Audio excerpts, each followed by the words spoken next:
Вітаємо вас. Good morning, ladies and gentlemen.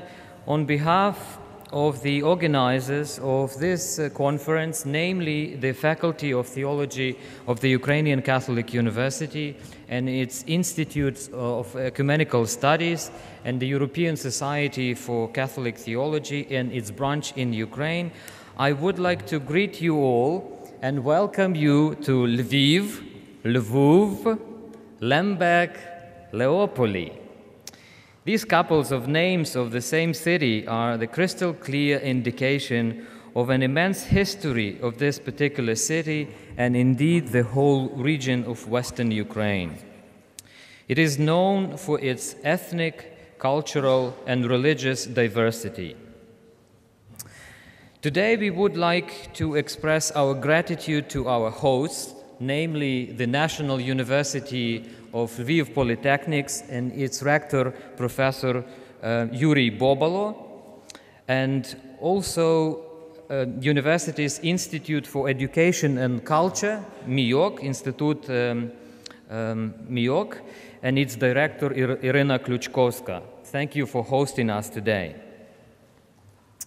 And I recall our last year's conference in Leuven of the European Society for Catholic Theology, and its kind of internal controversy over which faculty of theology is the oldest. Is it Leuven or Vienna? And while the controversy lasts, which is the oldest, the Ukrainian Catholic University's Faculty of Theology can easily claim to be among the youngest in this country. Ukraine as a nation presupposes ethnic, cultural, and religious pluralism in a world where unity is enriched and not threatened by diversity. In pursuing unity, the Kievan Metropolitanate in 1596 chose to join the Universal Church and chose to join with Rome. The Moscow Patriarchate chose to oppose this unity, and today this opposition of orientation east and west is mirrored in the Ukraine's choice to join the European Union and Moscow's decision to reject it or to oppose it for Ukraine. The events of the Revolution of Dignity, the Maidan, have united the churches and religious communities in Ukraine, but at the same time created internal divisions and clashes. Precisely those churches which during the Maidan forged themselves into a pro-democracy force have become persecuted in the newly occupied and annexed Crimea. The long-standing Russian myth about the brotherly Slavic people united by the same Orthodox faith collapsed when Muslims of the Crimean Peninsula offered their mosques for the Orthodox of the Kiev Patriarchate, who were deprived of their churches by their fellow Orthodox of the Moscow Patriarchate. I am sure the recent declaration signed by Pope Francis and Patriarch of Moscow Kirill will come up to the fore during discussions today. But as the Russian aggression against Ukraine rages on, violence and hatred invade people's lives, the lives of Orthodox, Catholic, and Protestant Christians alike. And the first victims are children who will be traumatized for the rest of their lives. Therefore, this conference is called to be just the first spark in the whole series of events aiming at ecumenical engagement and looking for workable solutions for peace building and reconciliation in Ukraine and in Russia. We will reflect on issues of the proper role of the Church during the time of war and how can we work together within society as a whole. Special word of thanks go today to our international guests and keynote speakers who came from all over the world to be with us today. Thank you immensely for your courage to come to Ukraine at this difficult time for our country in the time of war. Thank you for your courage, for your willingness to help us, and for your solidarity to come and share your knowledge and expertise with us. And I would like to particularly greet amongst us the President of the European Society for Catholic Theology, Dr. P'єр van Hek.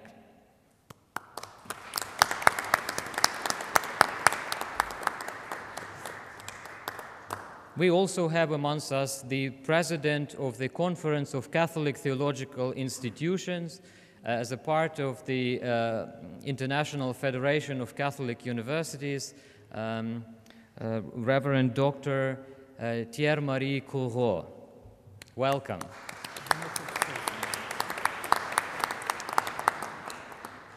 We also have amongst us Professor Nicholas Denisenko from Loyola Marymount University in Los Angeles, California, United States, who came with a group of people, students from his university, on an immersion course on Eastern Christian traditions, and he will be among the speakers today. Welcome, Nicholas.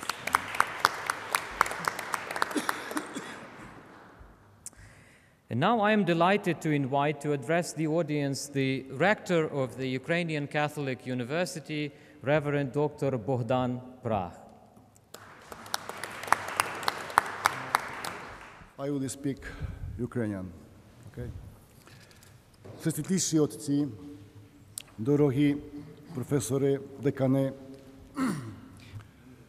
Venerable fathers, professors, guests, students, дорогі наші гості, які сьогодні з великою любов'ю берете участь у нашій конференції. dear guests and participants who came with love to participate in this conference. Сьогодні ми приїхали до України, до міста Львова, щоб спільно разом відчути настрої, які є в тій країні і в тій частині Європи. Today we all came to Ukraine, to Lviv, to have a better sense of what this country is going through, living through. Напевно, будучи у нашій спільноті, ми не відчуємо всього до кінця. Perhaps we will not feel the entire reality, the entire experience, but Але коли ми би розглянулися далі і глибше в простір України, ми побачимо, що тут бракує любові.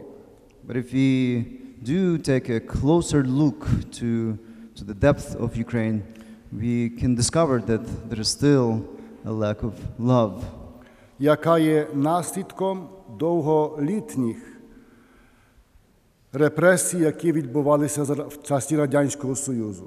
This lack of love is the result of the long years of persecutions and repressions during the Soviet times. Саме цей час після розпаду Радянського Союзу – це час присутності Бога в новий спосіб і церкви в новий спосіб саме в тому просторі. The time after the collapse of the Soviet Union up till today is the time for God's special presence and His special engagement of healing, His special engagement with our people. Війна – це є наслідок браку любові. The war is, of course, the result of the lack of love. І наша тут присутність, наші роздумування і наші тези мають вести всіх нас до того, щоб направити і змінити ту ситуацію, щоб любов повернула на Україну і в простір пострадянський. Our reflections, our theses, our presentations, they all aim to bring back the confidence and love to this country that needs it so much. Христова любов. Та любов, яка зціляє, яка вміє побачити другу людину, яка вміє побачити другу церкву.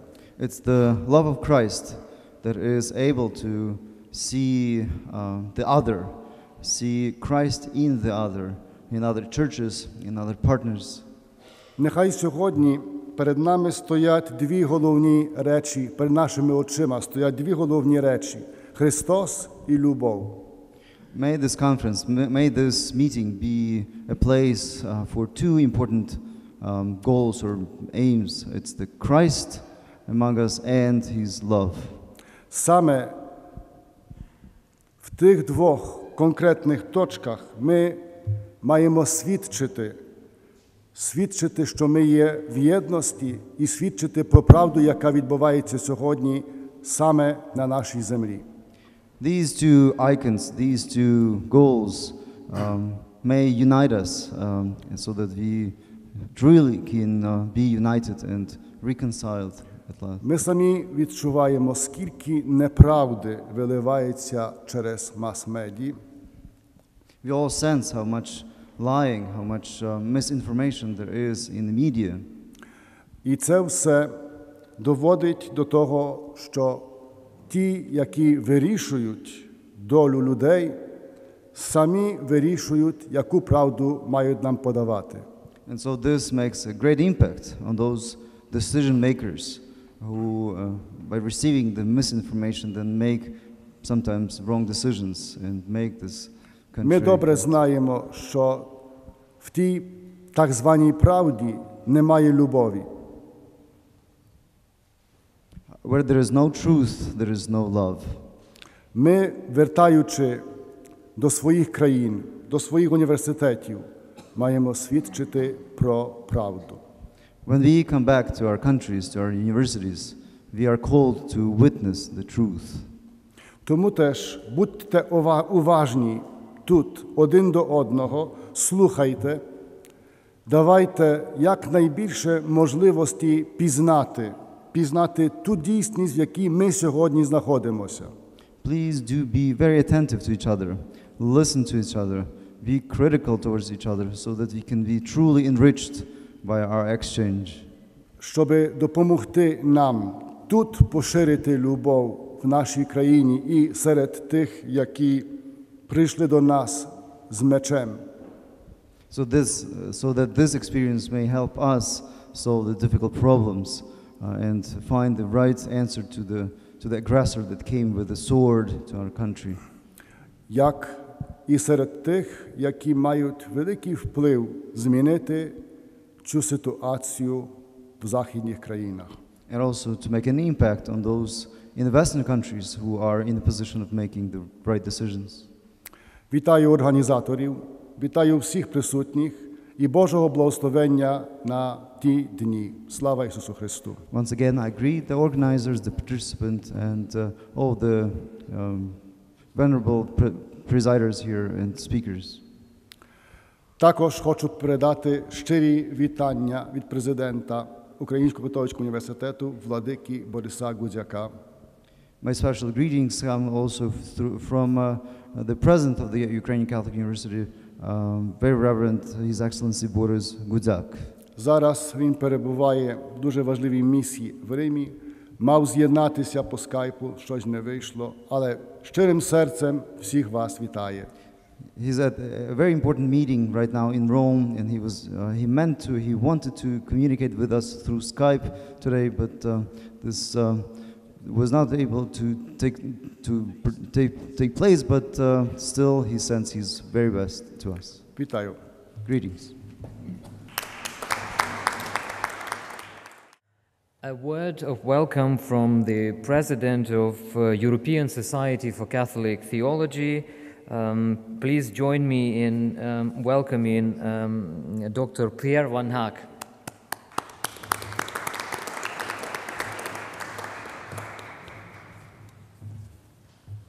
Thank you very much. Dear Mr. Rector, Reverend Dr. Bogdan Prach, dear Mr. Dean, Reverend Dr. Роман Завійський, dear Roman, dear colleagues, dear students, dear colleagues from all over the world, dear students. Also in the name of the European Society for Catholic Theology, I would like to welcome you to this conference. As you may know, our European Society for Catholic Theology has about 900 members from all over Europe, going from Malta and John is with us here, all the way to Lithuania, and also we have a representative from Lithuania, all the way from Ireland in the west to the Ukraine in the east. And it is therefore a tremendous joy that we can meet here today in Ukraine. Our society has a conference every year in a different country in Europe, which goes together with our curatorium meeting. That means the representatives of all the sections of the countries come together once a year, and we go from one country to the other. So last year we were precisely in the most southern part of Europe, in the island of Malta, very close to Africa already. And it is therefore a tremendous joy that we can be here today in Ukraine. The Ukrainian section is one of the youngest sections in our society. 2 years ago, Roman was with us in Warsaw and announced the foundation of a Ukrainian section formally. And therefore, it's such a tremendous joy that already 2 years later, we can be here in this beautiful city of Lviv to meet here as our society. So this is a first good reason to meet. The second good reason is, as I mentioned, 2 years ago, we were meeting in Poland, in Warsaw, not too far from here. And we were all with our thoughts and our prayers with the Ukrainian people in the very difficult times they were going through at that time and still are going through. And therefore it is good to be here. Some people in Western Europe think that Europe ends somewhere behind Vienna. They're of course very wrong, and our society wants to stress this, the importance of meeting between East and West, North and South as well, but also East and West, where we can actually learn from each other, as Mr. Rector also said, that we can learn from each other, that we can be in dialogue with each other, in interaction with each other.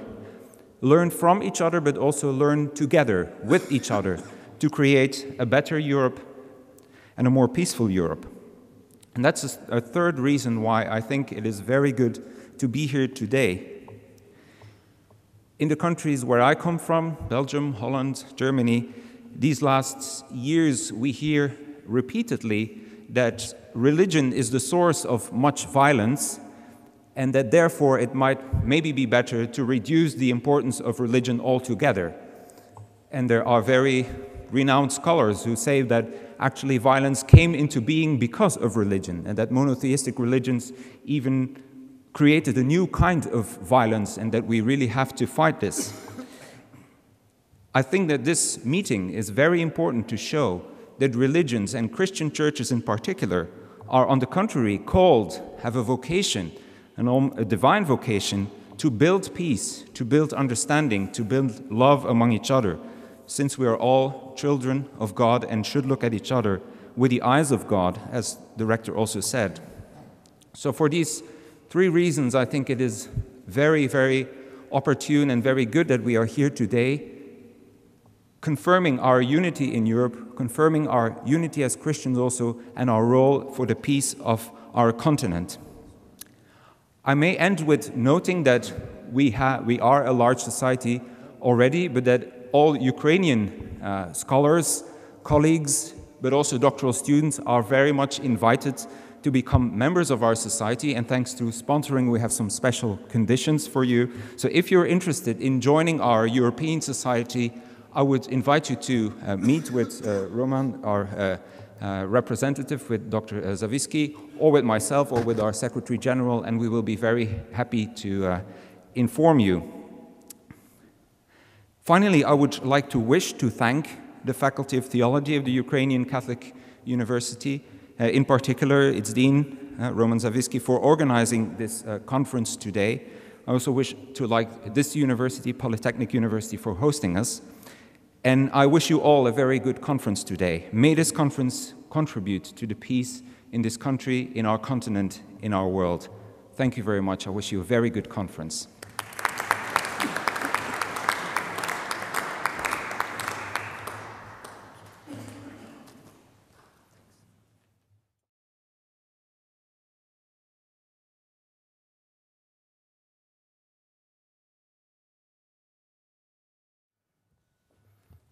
Slava Isusu Christu. Glory be to Jesus Christ, as we normally traditionally greet each other here. It's a great pleasure to participate in this conference, and share some of the basic, maybe for the Ukrainians, notions from Ukrainian history, but perhaps this will help our guests from other countries to get more acquainted with not just where we are situated, but also with long and complex history, which obviously in these 20 minutes is not possible to cover, but at least to point out some of the most important, decisive elements. Since the onset of protest actions of Ukrainian citizens as a critical response to the former Ukrainian president's announcement in 2013 not to sign an association agreement with the European Union, a dramatic development of events started in Ukraine with still continuing military conflict, which is a hybrid Russian-Ukrainian war in the eastern part of the country. These events have changed the political situation in Europe. Due to the immediate experience of conflict, namely the experience of destruction, violence and death, loss and displacement, there are about 1.6 internally displaced people. Many of them flee to Poland, to other countries. But also because of the massive media reports, the mutual perception of the conflict has changed. Old fears were refueled, great power fantasies newly awakened, and enemy images are created. Reconciliation of conflicts between different societies is a complex matter covering many different dimensions. From the viewpoint of historical, political, and religious dimensions, there exist many opportunities to start processes which may allow to overcome enemy stereotypes and thus to provide solution to current crisis. Allow me to turn more closely to the Ukrainian-Russian relations as a special focus for our discussion. We all recognize the Ukrainian-Russian war since November 2013 is one of the most important in the recent European history. Since November 2013, the relationship between Ukraine and Russia has deteriorated dramatically. In the course of the violent conflict on the Maidan Square, the Ukrainian President Viktor Yanukovych has been forced to resign, triggering Russia to support anti-Ukrainian forces in the Crimea, which led to the separation of the peninsula from Ukraine, annexation. Furthermore, Russia has been promoting the claims of separatists in eastern Ukraine on their way to independence, which has led to enormous political tensions between Russia on the one side and the Western countries on the other side, as well as to undeclared war in the east of our country. But let me present you a bigger picture. In the 11th century, Kievan Rus was geographically the largest state in Europe, becoming known in the rest of Europe as Ruthenia, the Latin name for Rus, especially for western principalities of Rus after the Mongol invasion. The name Ukraine, meaning inland or perhaps native land, usually interpreted sometimes as borderland, first appears in historical documents of the 12th century and then on history maps of the 16th century period. In the north, the name of Moscow appeared in the historical record in the Principality of Suzdal, which gave rise to the nation of Russia. Kiev was sacked by Andrei Bogolyubsky of Vladimir Principality in 1169 in the power struggle between princes and later by Mongol raiders in the 12th and 13th century, respectively. The western territories of the Kievan Rus thus fell under the Hungarian, Lithuanian, and Polish domination, whereas the eastern parts were slowly integrated into the Tsardom of Muscovy. In 1648, Ukrainian Cossacks, or Cossack rebellion, or Khmelnytsky uprising, which started in an era known as the Ruin in the Polish history as the Deluge, undermined the foundations and stability of the Polish-Lithuanian Commonwealth. The Zaporizhian host, or Kazakh hetmanate, in order to leave the Polish-Lithuanian Commonwealth, sought a treaty of protection with Muscovy in 1654. This agreement was known as the Treaty of Pereyaslav.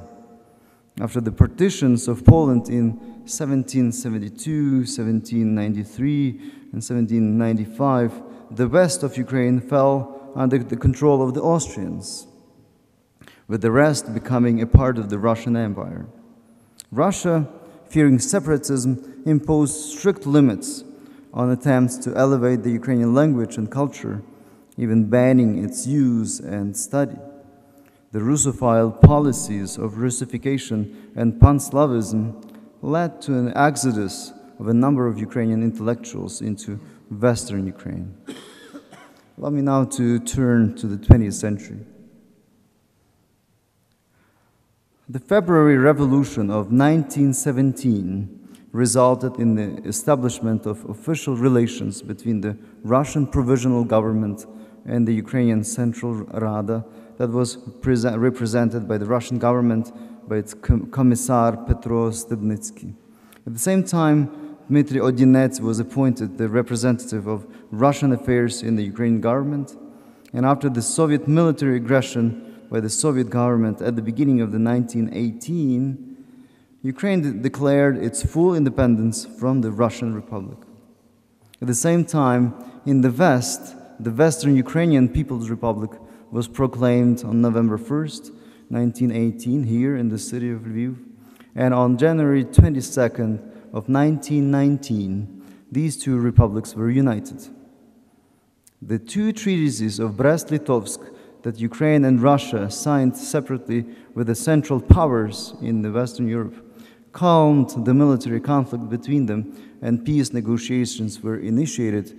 But after the end of the World War I, Ukraine became a battleground in the Russian Civil War, with Russians and Ukrainians fighting on both sides according to their political belief.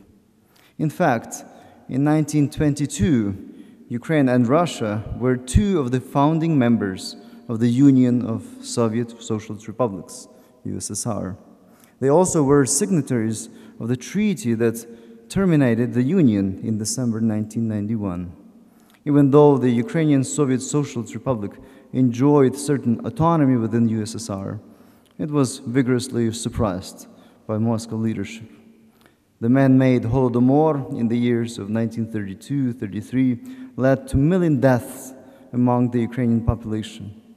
In the year 1946, the religious persecution by the Soviets resulted finally in termination of the Ukrainian Greek Catholic Church. The Orthodox Church in Ukraine also was persecuted, strongly restricted in their activities and exploited by the state. Let me turn to the modern day. The Ukrainian independence in 1991 constitutes the next breaking point in the relations between Russia and Ukraine.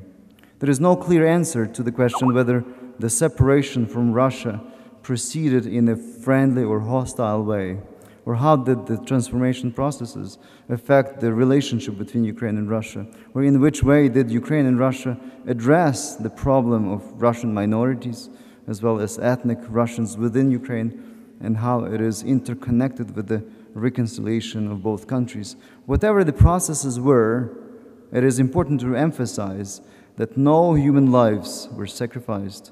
And in addition, the independence of Ukraine led to a revival of church's life, despite conflicts between the various churches and the separation of the Orthodox churches into at least three main branches: Ukrainian Orthodox Church, Moscow Patriarchate, Ukrainian Orthodox Church of Kievan Patriarchate, and the Ukrainian Autocephalous Orthodox Church. Given the fact that the Christian churches in Ukraine have the highest trust among all institutions, it is natural to ask the question of how the churches in the country contributed to the events of 2013-2014, and how they can contribute now to reconciliation.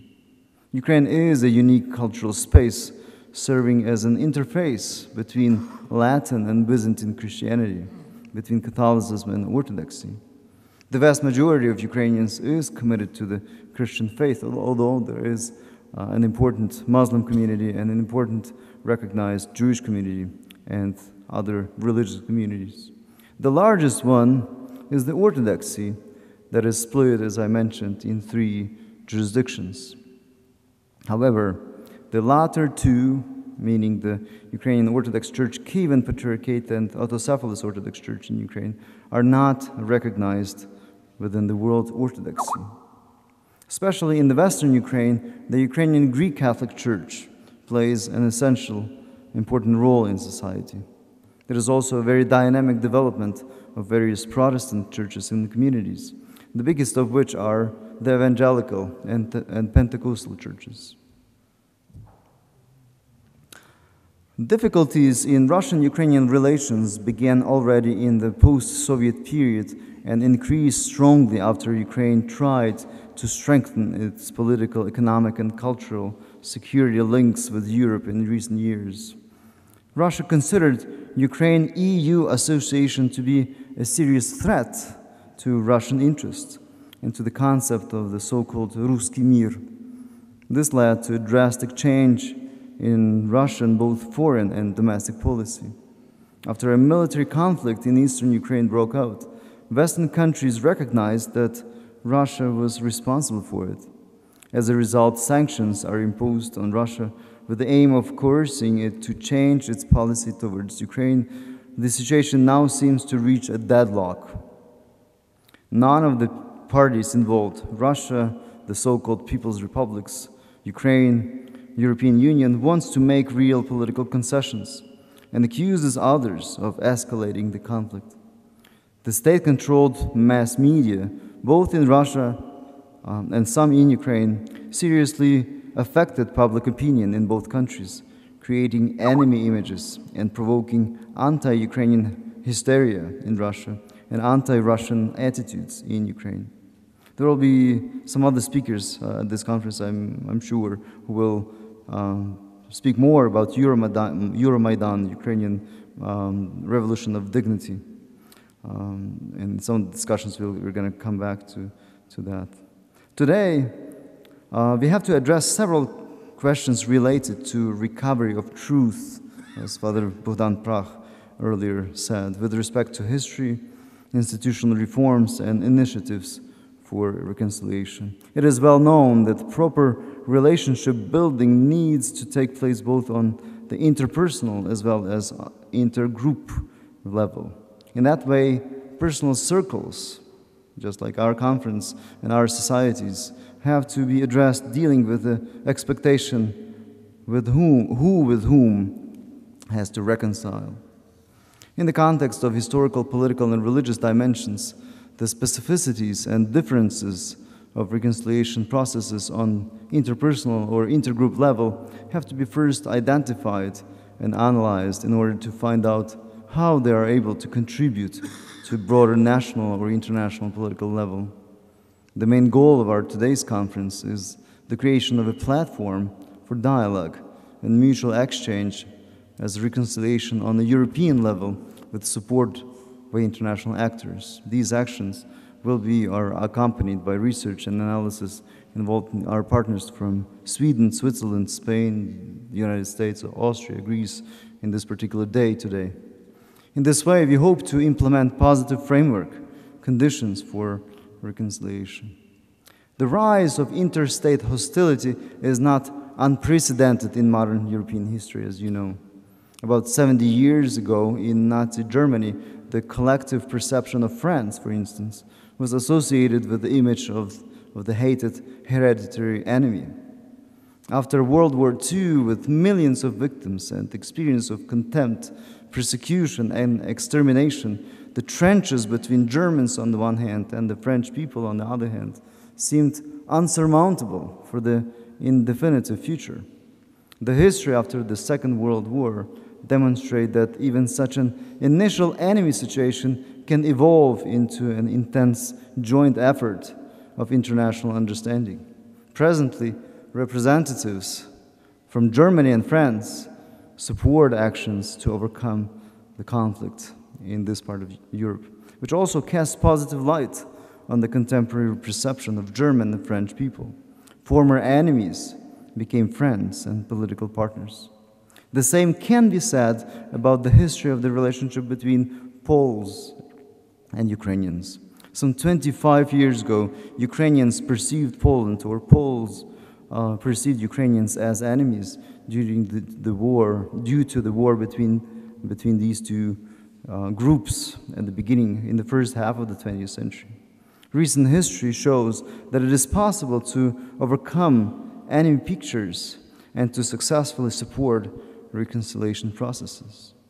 The process of post-war reconciliation of Europe after World War II has several important factors: political, economic, social, cultural, and religious.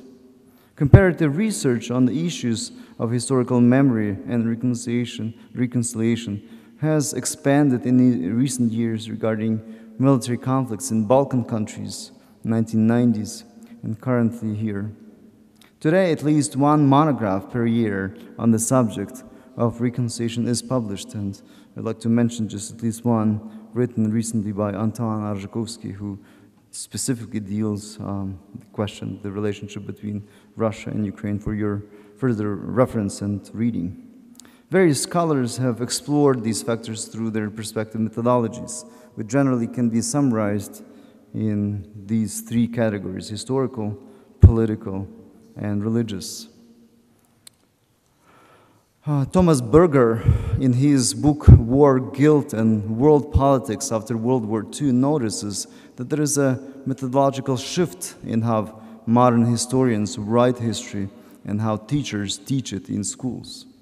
Developing Alazar Barkan's findings in his book The Guilt of Nations, Restitution and Negotiating Historical Injustices, Berger shows that the past and how it is represented increasingly acquire political importance. Before World War II, the past history was written by those who won the wars. Afterwards, historians treat and analyze experience and reasoning of victims. Presently, German historians and politicians and their counterparts in France, United States, Australia, for instance, find it necessary or even mandatory to discuss the Holocaust, the Vichy government, the horrors of American slavery and racism, and the systematic abuse of indigenous Australian people. There are several reasons why this phenomenon is unfolding. Major factors have been the pluralization and democratization of modern political systems, the spread of human rights norms, active work of international institutions and non-governmental groups such as International Criminal Court and Amnesty International. In international relations, reconciliation has been seen as a time-consuming process that involves transformation from enmity to amity. Political science tackles the topic of interstate reconciliation on two levels, theoretically and empirically. And I will skip my political reflections probably for the discussion. I'll just turn to the theological approach. Reconciliation is a central topic in Judeo-Christian identity and practice. The question of the history of salvation and disaster is a basic topic in the Bible. It concerns the reasons of crime in humankind and ways of reconciling between, both on the level between God and people and individuals, but also among the people. Given the tense and complex history of Christianity, the divisions within Christianity, but also relationship with others, reconciliation is a fundamental issue in Church's tradition. The elucidation of these historic backgrounds is a main challenge for our modern church history. From dogmatic and systematic theological perspectives, questions arise concerning the role of reconciling the church's teaching, practice, and teaching. What approaches are existing here, and what do they mean for the church's self-understanding? These are the questions that we will all discuss here today.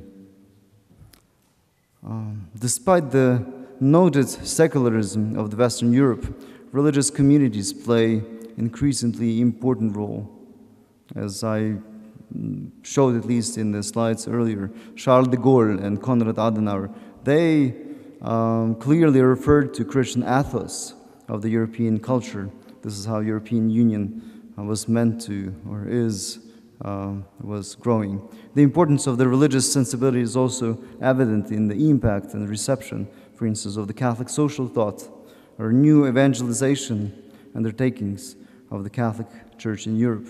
Such religious leaders and prolific writers as John Paul II, Benedict XVI, Pope Francis, Romano Guardini, John Zizoulas, many other important names emphasize that fundamental values as respect for human life, social equality, human rights, and freedom of consciousness derive from the Judeo-Christian religious traditions. I will stop here. My main task was to draw a bigger picture of the Russian-Ukrainian conflict and also give just a few thoughts for pondering upon on how we actually should go out and not just have a theological discourse, but also invite historians and political science specialists, perhaps even politicians or economists, and approach this huge question from different perspectives. And only in that dialogue, I'm sure, we'll be able to find the solutions. So for now, I thank you for your attention, and I'm really looking forward to the discussions later this day. Thank you.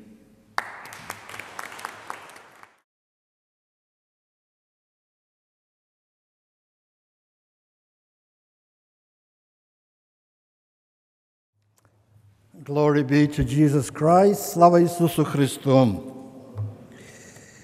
Reverend fathers and sisters, dear ladies and gentlemen, since I became member of the Joint International Commission for the Theological Dialogue between the Catholic Church and the Orthodox Church in 2005, our work mainly dealt with two important subjects.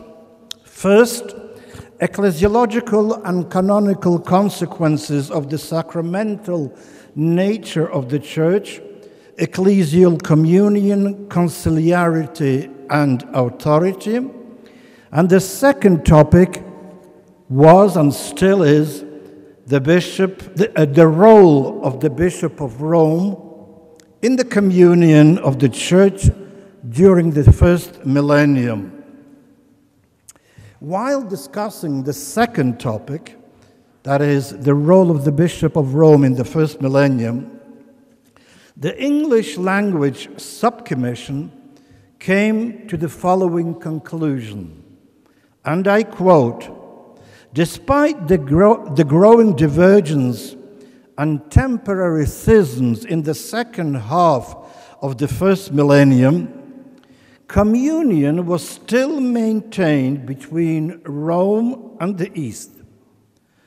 The principle of diversity in unity was accepted at the Council of Constantinople in 879-880.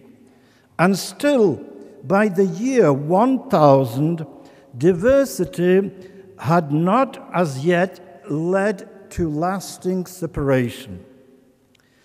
The first millennium shows that the vital question as to whether or not diversity threatens unity depends to a large extent on personalities and historical circumstances. It is very difficult to lay down fixed rules.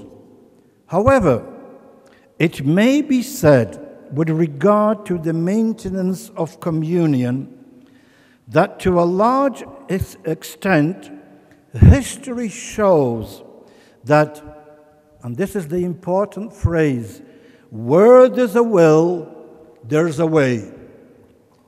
It is to be hoped that with a strongly renewed will for restored communion between East and West today, and with the example of the first millennium as guide, a way might be found that still permits and embraces the diversity which existed in the first 10 centuries.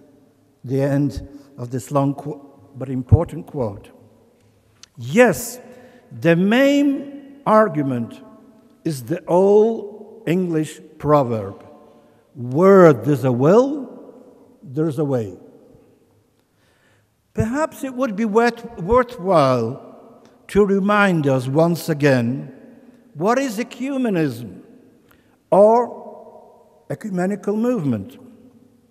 Vatican II describes this as follows, and I quote from Unitatis Redintegratio. The term ecumenical movement indicates the initiatives and activities planned and undertaken according to the various needs of the Church and as opportunities offer to promote Christian unity.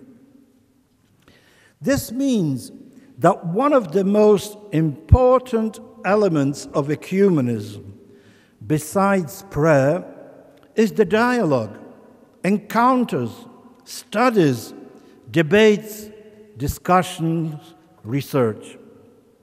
But primarily, in order to promote and finally achieve Christian unity, we have to want, we have to desire, even long for the unity of churches, because this is the will, capital W, and I would say the testament of Christ, that all may be one, ut omnes unum sint. An atmosphere of unity should reign within us all. I am not the first person to teach this. Our venerable Metropolitan Andrei Sheptytsky, especially in the last 5 years of his life, arduously implored the faithful to develop such a nostalgia and desire towards a renewed unity of churches.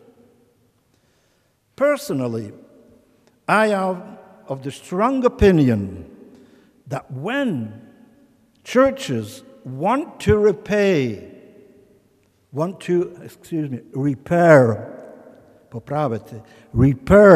the mistakes of the past, they should find the humility and the strength to, first, ask for forgiveness and forgive the misdoings of other churches.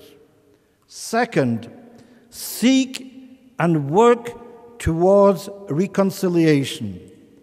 Third, strive towards unity in diversity.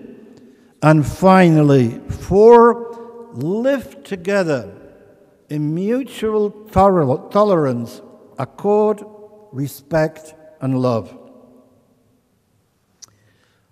All this is easy to say, but history and life show us how difficult it is to apply these principles in our time.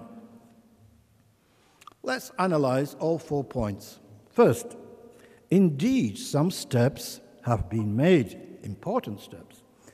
In this regard, the entire Catholic Church has undertaken some major steps, especially during the Holy Jubilee year of 2000. St. Pope John Paul II, during, I think it was the first Sunday of Lent, asked in the name of the entire Catholic Church for forgiveness. That was a moving scene. That was truly a metania scene, or the prodigal son. For forgiveness for all its sins and wrongdoings, which it committed in the last 2 millenniums. Of course, journalists spoke about Savonarola, about Galilei, about witch hunting, and. It was indeed a moving scene and liturgical service. Perhaps the gesture was made too late, but better late than never. It was done. Despite quite a developed ecumenical dialogue in the Catholic Church with other Christian denominations since Vatican II, only the Lutheran Church found the strength to come to terms with the Catholic Church by signing the joint declaration on the doctrine of justification by the Lutheran World Federation and the Catholic Church on the 31st of October 1999 in Augsburg, Germany. One might have thought, and I thought that this way in that year, that now is the time for Catholics and Protestants to finish the job and unite again. But no, nothing changed in the relationship between Catholics and Protestants. Yes, we live in peace, more or less, with one another. Northern Ireland, not necessarily. But we all got so used to live in separation. We Catholics and Protestants and Orthodox feel just fine with our present status quo. That is how things stand today. We are still separated, and we cannot celebrate or receive the Eucharist together.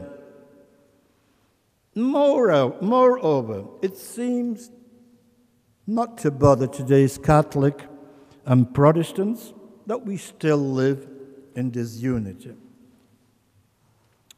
Now, what I will say now is not said in a tone of polemics. I am quoting and stating facts. I would like to turn your attention to the Ukrainian Greek Catholic Church. On the eve of the millennium of Christianity in Kiev and Rus, our late patriarch, the late Cardinal Miroslav Ivan Lubachevsky, on the 6th of November 1987, in the name of our entire church, stretched his hand of forgiveness to the Russian Orthodox Church and the Russian people, repeating the famous phrase previously pronounced in 1966 by the bishops of Poland and Germany, "Forgive us as we forgive you." His gesture was met with complete silence by the Russian Orthodox Church. No reaction. The successor of Cardinal Lubachevsky, Patriarch Lubomir Cardinal Huzar, repeated the same words during Pope John Paul's II visit to Lviv. Here, it was pronounced here on the 27th of June 2000. Forgiving and asking forgiveness from our neighbors, Poland and Russia. The result was that the Polish bishops, Catholic bishops, reciprocated with an equal gesture. But the Russian Orthodox Church remained silent, as if nothing had happened. Ladies and gentlemen, in 4 days, we will recall the sad 70th anniversary of the tragic pseudo-synod of Lviv, which took place in St. George's in this city on the days of 8th to the 10th of March, 1946, during which the Stalinist regime of the Soviet Union, with active cooperation of the Russian Orthodox Church, publicly declared the liquidation of the Ukrainian Greek Catholic Church and the Russian Orthodox Church gladly accepted all the property and goods of our church as if it was her prey. Prey означає здобич, не молитися в тім випадку. Інакше спилується. Prey – здобич. Despite the disintegration of the Soviet Union in 1991, when freedom of religion was restored here, and when one would expect that now would be the time for the Russian Orthodox Church to say at least sorry to the Ukrainian Catholic Church, we are still in attendance of an apology. Furthermore, sometimes one has the impression that should, God forbid, old Stalinist methods be restored in this country, the Russian Orthodox Church would repeat the same performance of 1946. Recent events and declarations of the high representatives of this church are further proof and evidence for such an attitude and approach. Yes, indeed, it is still very hard for today's Christians to admit and apologize for the sins of their past. Second, once we forgive and ask for forgiveness, Christians should try to find ways and means toward reconciliation. In the case of Ukraine, many steps have been taken in this regard.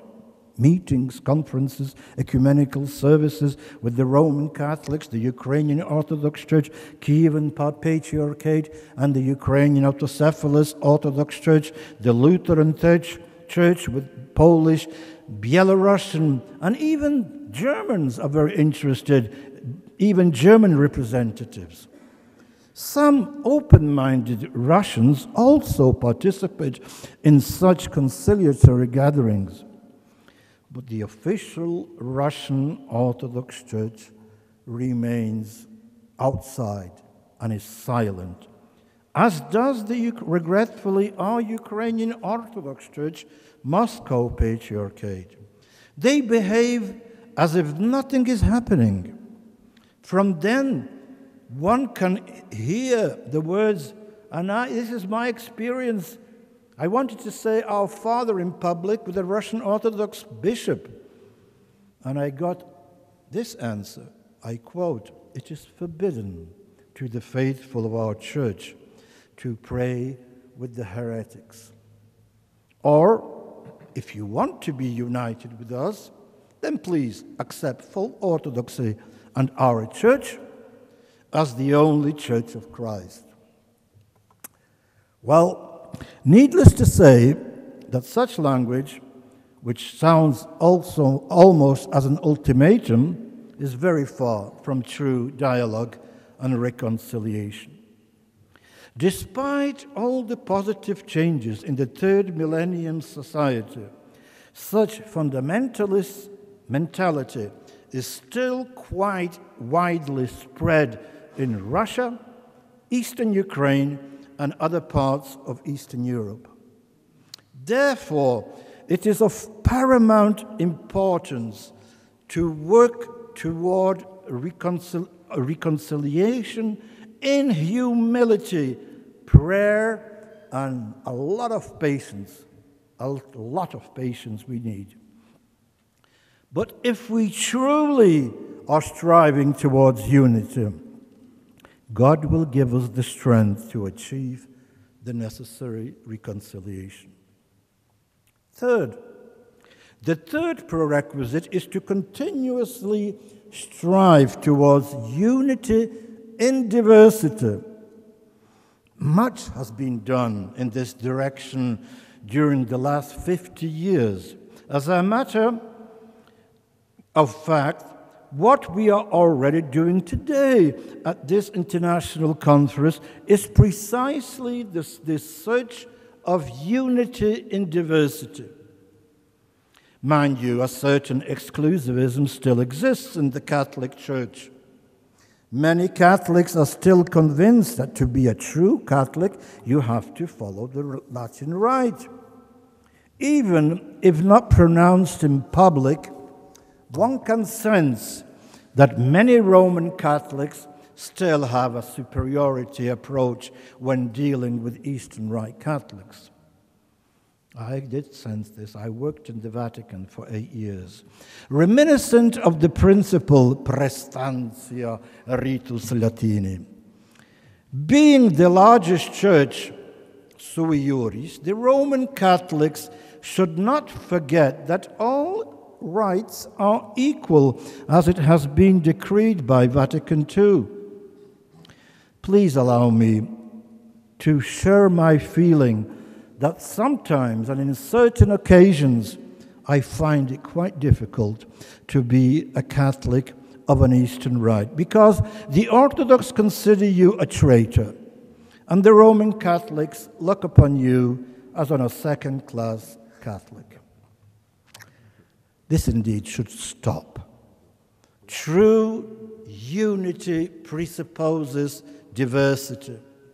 The Universal Catholic Church consists of different particular churches, sui juris, and precisely for this reason, Saint Cyril and Methodius, the apostles of Slavs, translated from the creed the term Catholic, unam sanctam catholicam et apostolicam ecclesiam, not with the word Katholicki, but soborni, by which the Slavs understand universality, Catholicity, and conciliarity in the communion of different particular churches within the fold of Christ's universal church. Fourth, this is our goal for the future. And in order to achieve this, we should learn and start living together in mutual tolerance, accord, respect, and love. This is precisely the true Eucharistic love, Eucharistiki agape, which the Christians of the entire world want to experience again. This is very feasible, but we have to really want and desire such unity. And remember, and never forget the principle, where there's a will, there's a way. And the conclusion. In this and the next year, the Christians of the world will be witnesses of two great events. First, the Pan-Orthodox Council of the Orthodox Churches, to start in June of this year. And second, the 500th anniversary of Martin Luther's Act, who precisely on October the 31st, 1517, hung his thesis on the doors of the Cathedral of Wittenberg. These two events, with ecumenical celebrations, should make us Christians reflect and make us aware of the sin of disunity we live in.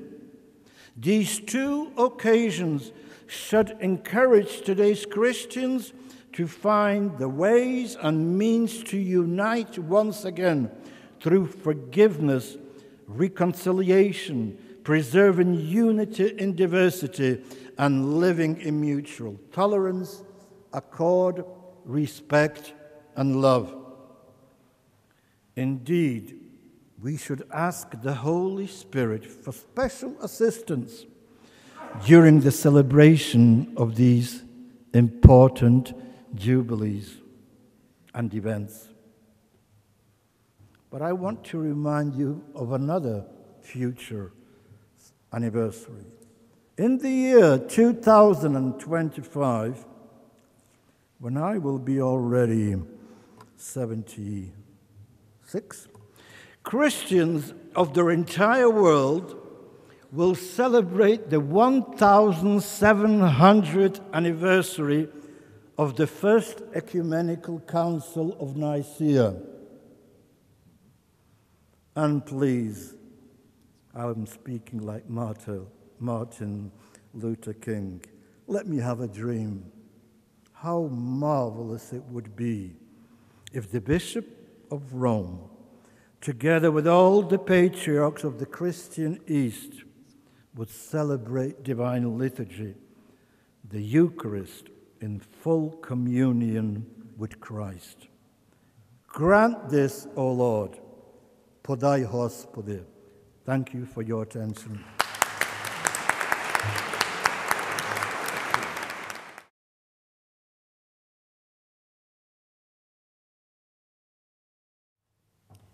Please introduce yourself. Yeah? Yes, I wanted to introduce myself. I am Valdas Maskela from Lithuania. Thank you for very interesting and inspiring talks. And I want to use opportunity to ask representatives of Greek Catholic community about the recent memorandum of Pope and Orthodox Patriarch of Moscow. There were some very controversial points in this declaration. And how do you feel about this meeting, about certain points that also touches Greek Catholic community in the context of all these dialogues and divisions that are in present time Ukraine? Does it help to promote unity, or it is otherwise? Thank you very much. Thank you. There is one main danger in the ecumenical dialogue, that ecumenism sooner or later becomes politics. And that's not the teaching of Christ. I mean, ecumenical dialogue is not negotiations where you bargain, compromise, and come to some solution. We try to accomplish Christ's will. Now, if you ask me what I think about the encounter of Pope Francis and Patriarch Kirill, then every encounter, every meeting is a positive phenomenon. I don't think the place was the best, especially an airport which is dedicated to an atheist. But it happened. As the rector just said a few minutes ago, our president, Bishop Gojak, is in Rome because our patriarch, Światoslav Szewczuk, has convoked the permanent synod. And they will be received by the Holy Father, Pope Francis, tomorrow. And I think they will talk about this meeting he had in Cuba, in Havana. So the encounter itself, every meeting, every dialogue is positive. I think that Pope Francis was very open. He wanted to embrace his brother of Moscow. And Patriarch Kirill consented. Whether he wanted it that much, I don't know. I think that the points that touch the Ukrainian Greek Catholic topic, let's put it that way, were not the right thing to do during the first encounter. That there are difficulties between these two churches, yes. But I think the first communique could have been just principles. And as the Apostolic Nuncio of Ukraine, Gujarati, said a few days ago, not everything can be said what you would like to say. So we'll see what happens. we see what will happen in the future. We will see what will happen during this Pan-Orthodox Council. That's a marvelous opportunity for the Orthodox to review whatever they have done within these last hundreds of years. I would, first of all, please pray that this council takes place, because I understand that there are so many misunderstandings amongst the Orthodox themselves that in the last minute, this council could be cancelled. Yeah. And that would be really lamentable. Mm-hmm. So, as for the Orthodox Church, Patriarch Kirill, whom I know personally when he was dealing with Cardinal Lubachevsky when we were coming back here in 1991, and I was the right hand of Cardinal Lubachevsky. I wish they could acknowledge the fact that they did a lot of evil things. You can't just blame Stalin and the communist regime for what they did to our church, because if you watch the film of that synod, or pseudo-synod, which you might see if you want, they really were happy that this happened. So this would be something where a certain apology should take place on behalf of the Orthodox Church. We all committed mistakes. We at least had the humility and the strength to say sorry.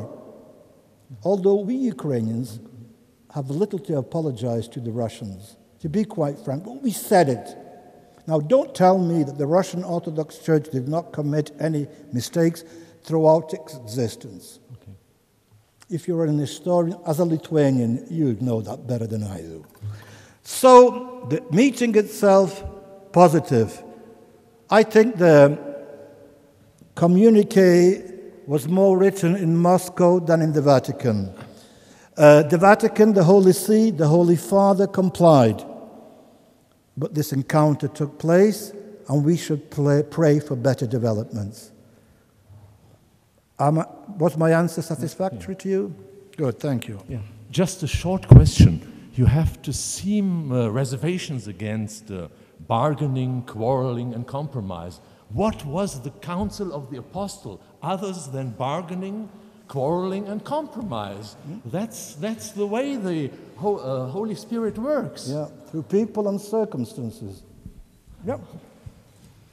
Андрій Гриценяк, Львів Holy Spirit Seminary. I must ask the question about the last meeting between Kirill and Saint Francis. What steps do you think will make Vatican for the unity of Church? And do you think this factor of the unity with the Russian Church will improve after this meeting? Or it was just formal sign of both sides? Thank you. Thank you for your question. It's always nice if students ask questions. Thank you for your courage. We're all recognizing that this was a long-expected meeting.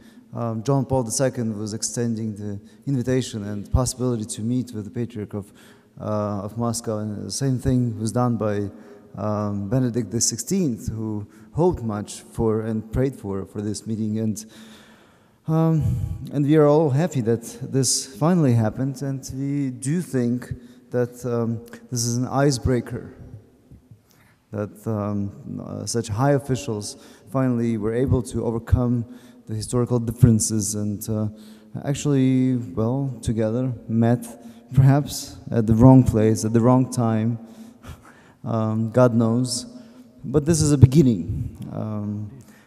The wording of the declaration regarding some of the issues on family and some of the situation of Christianity worldwide, especially in Syria, I think those are marvelous sides of the declaration. When we look at the paragraphs 20, 526, 27, you know, some before and after, dedicated to Ukraine and to Greek Catholics.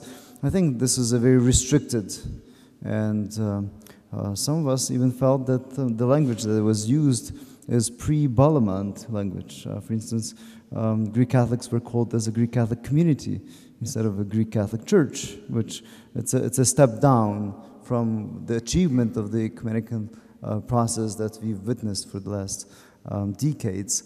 But nevertheless, to answer your question, brother, we do hope that some more meetings will take place, and that both sides, the Roman Catholic Church and the Russian Orthodox Church, will at least hold to what has been stated there.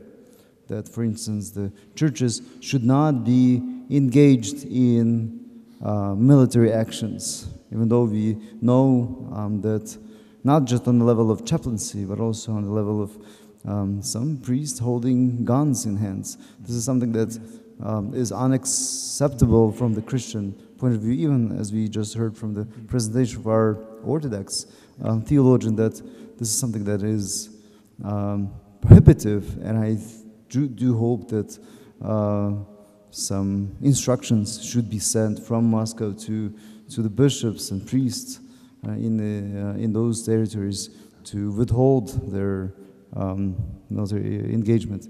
You know, politics on the side, again, this is an extremely great opportunity for a new era, I think, although more work has to be done, and I think more meetings on different levels need to be done, and Greek Catholics treated not just as an object of a bargaining, but also as a subject, discussing this together. So, thank you.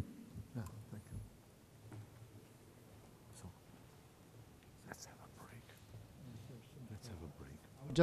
I would just like to thank Ivan for mentioning the powerful gesture that he mentioned, that Cardinal Lubachevsky asked for forgiveness to the Russian Orthodox churches.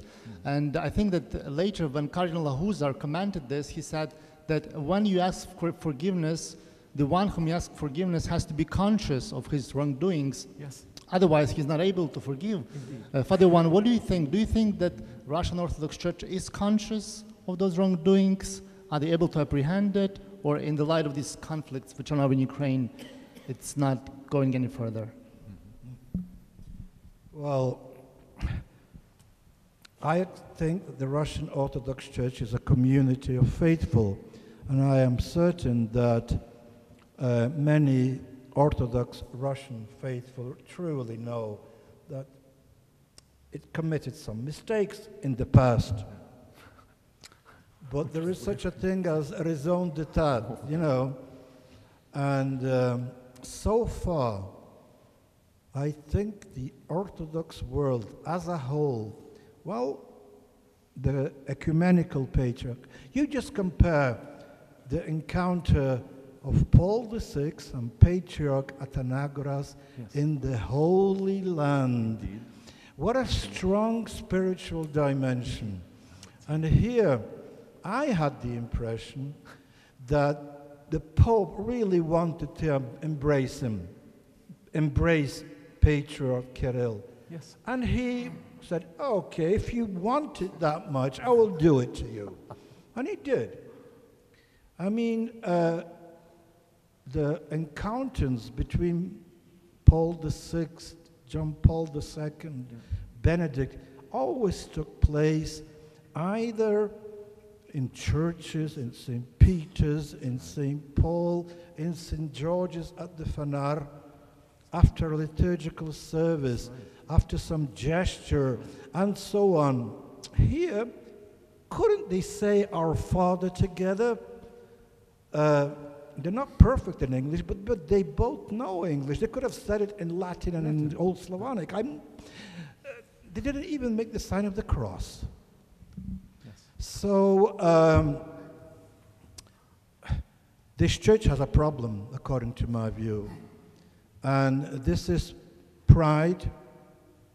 Superbia est mater omnium peccatorum. Eso es. And St. Augustine used to say that when you die, no, St. Basil, sorry, that when you die, your pride dies half an hour later. And they simply don't have the humility, я би сказав, смиренність, не покора, смиренність. And the strength and courage to say, Ukrainians, Greek Catholics, sorry. Yes. Indeed. And then they would be much more respected than with their arrogance of just emphasizing how big they are, how powerful they are, and etc., etc. I would just like to give you an historical precedent. The Russian Orthodox Church was completely compromised under the Tsarist regime. You know, when they started, Patriarch Tikhon became a close friend with our exarch Leonid Fyodorov. Martyrdom united them. Indeed. Confessorship it united them. Yes. But when you become powerful, Yes. you become indifferent. You have no wish to say, I'm sorry.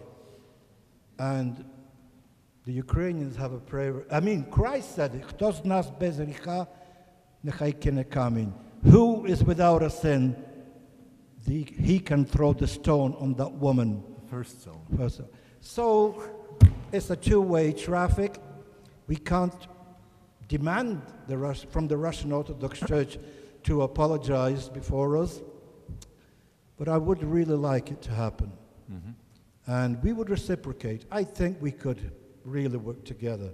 But you have to want it. Where there's a will, there's a way. Thank you. Professor Denisenko had a comment. Thank you. As Orthodox deacon, in hearing these statements, I want to go back to the reference to the meeting of Orthodox primates that's scheduled to take place in June in Crete. This seems to be a mystery as to whether or not this meeting will actually take place. There's some optimism, there's some pessimism. And this meeting has been long in process. There has been discussion about this meeting for almost 100 years, not quite, but almost. The expectation of the Great and Holy Synod. And the documents are available to read in several languages. They're certainly on the website of the Moscow Patriarchate. They're also in Greek. They're even in Ukrainian on the website of the Ukrainian Orthodox Church Moscow Patriarchate. So there are no secrets on what they're going to discuss. The agenda is open for all to see. I'd like to briefly return to the point made by Father Dацько on the Orthodox getting along with themselves.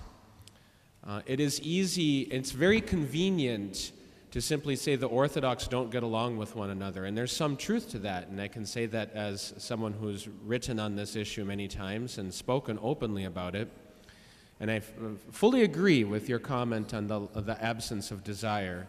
There's a certain privileging for the option of division to say that it's easier for us to remain committed to a particular principle as opposed to negotiating or at least hearing the other for the sake of learning about the other and perhaps finding a mutual point of agreement. I do think, though, that we should recognize that among the Orthodox themselves, the inability to freely convene during the Soviet period, the inability to freely convene without overt control of all proceedings of which the Pseudo-Sobor of Lviv in 1946 is perhaps one of the most tragic results on the part of the Orthodox. The inability to freely convene and actually engage in true, open response and conversation with one another is something that Orthodox are only beginning to adjust to now. This post-Soviet period is still young, and I hate to say this if it's going to sound disappointing, but I think that those who are seeking ecumenical conversation with Orthodox, not only Russian but others as well, are going to have to stretch their patience even more. Because we need a generation of theologians and a generation of clergy who know how to hear the other. And we simply do not have them yet. So perhaps this conference can be a beginning. Perhaps one can hope that the synaxis in Crete, since at least some of the Orthodox are willing to hear the theologians from their own academy, there is some evidence of this, might be a beginning of a new generation of theologians who will be willing to hear the other and thus recognize within themselves that perhaps they need to ask for forgiveness. Thank you.